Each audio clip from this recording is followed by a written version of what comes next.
Hi everyone. I wanted to do a breakdown of downward facing dog to help people that have trouble with doing the posture. I have 2 yoga blocks that I'm going to be using to assist with participating in this posture. So I'm going to place them to the side for now.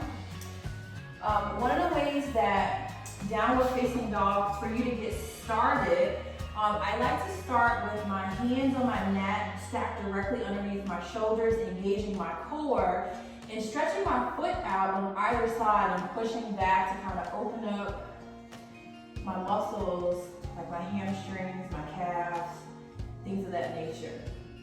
I like to start with this type of movement.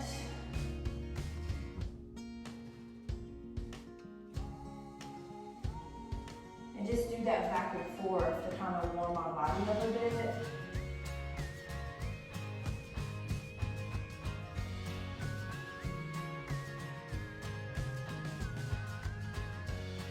Now, down dogs are actually performed a lot during class, so it's really good to start to understand the fundamentals of how this posture works. Another activity that I like to also encourage is like wrist work. So you bring your hands to heart center and you can bend your wrist forwards and backwards. So your right hand pushes your left wrist back, your left hand pushes your right wrist back. So I'm gonna get a bit closer so you can see what I'm doing here. So I'm doing this. Another great exercise is to do wrist circles. So you go clockwise and you go counterclockwise. This kind of moves and gets that blood flowing into all those little small tendons and bones in our wrist. So you can do that for a few breaths and get yourself together. I'm gonna move back towards my mat.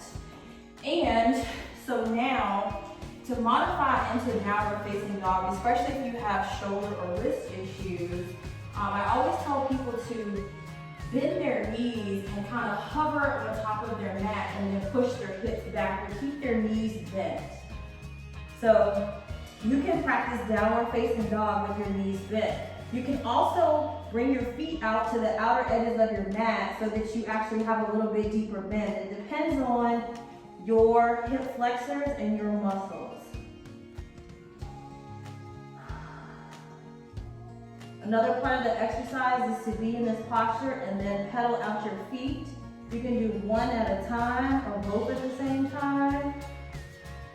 And another thing about this posture as well is when you're on the mat, to keep your middle finger pointing towards the front of your mat, and you're gonna put most of the pressure in your pointer and your thumb. So it's almost like a suction cup onto your mat, and you're gonna roll your shoulders away from your head, and you're gonna bring yourself into downward facing dog. My hamstrings are still really tight. I didn't practice today, so that's the issue. Okay, so another thing that you wanna consider is using your yoga blocks. And here's how the yoga blocks work for you. So instead of your hands being pressed down onto your mat, you're gonna use the blocks as a way to bring the earth up towards you, and you're gonna shift your weight back towards the back of your mat. This may make the posture a bit more accessible for you. You can still bend your knees, whatever works the best for you.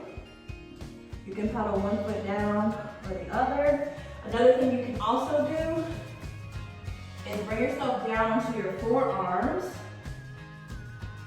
and get your body adjusted and used to being in this posture or being when if your shoulders are hurt. And then you can move into what's called dolphin pose, where you're actually going to kick back